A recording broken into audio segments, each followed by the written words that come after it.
Avicultural Magazine, being the journal of the Avicultural Society. Volume 3, Number 34, August, 1897. The Blue-Winged Green Honeysucker. By Russell Humphrys. The blue-winged green honeysucker or bulbul, Chloropsis hardwickii, also called Philornis hardwickii, is an inhabitant of the southeast Himalayas, from Nepal to Bhutan, spreading south to the hill ranges of Assam, Sylhet, and Siachen.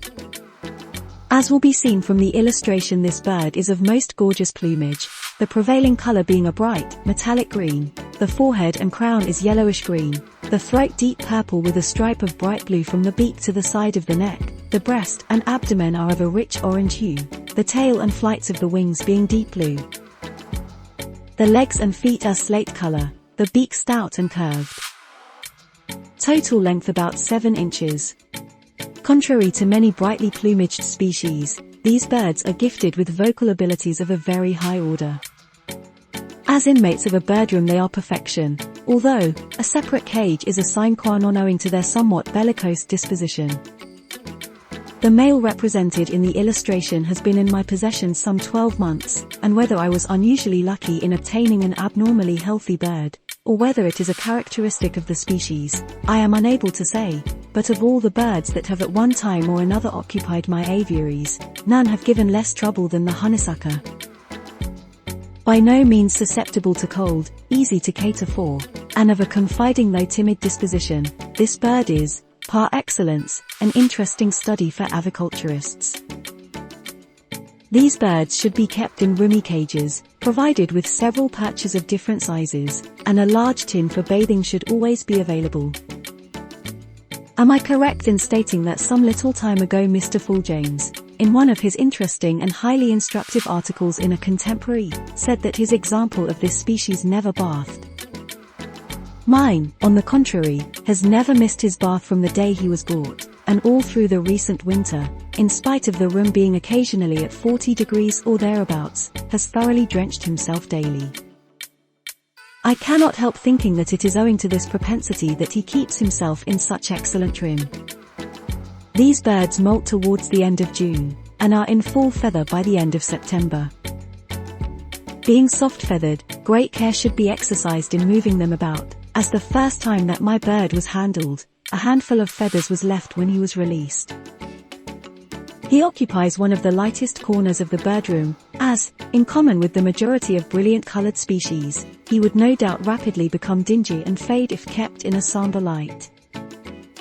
His diet consists of potatoes, well boiled, passed through a sieve and mixed with yolk of egg and a few ants' eggs, with a fresh banana daily. The latter item is essential as these birds are almost entirely frugivorous. Twice or 3 times a week a few well-scalded kitchen currants are added, of the latter they are especially fond. For some considerable time after the bird arrived a piece of orange used to form an important item of the daily fare, but latterly it has been omitted as experience has proved it to be unnecessary if not actually injurious.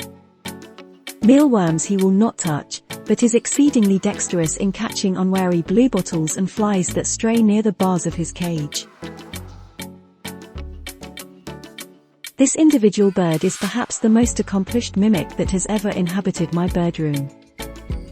The flute-like notes of the blackbird, the melodious song of the thrush, the plaintive carol of the robin, or the guttural chirp of the house sparrow are repeated with equal facility and accuracy. I well remember one morning in the early summer of last year, hearing, as I imagined, a blackbird in a great state of alarm in the immediate vicinity of the birdroom. Thoughts of stray cats flashed across my mind, and hurrying to the aviary, I hope members of the Avicultural Society who are proud possessors of priceless long-haired kitties will forgive me, eagerly sought the assumed, unwelcome intruder, but neither cat nor blackbird was to be seen.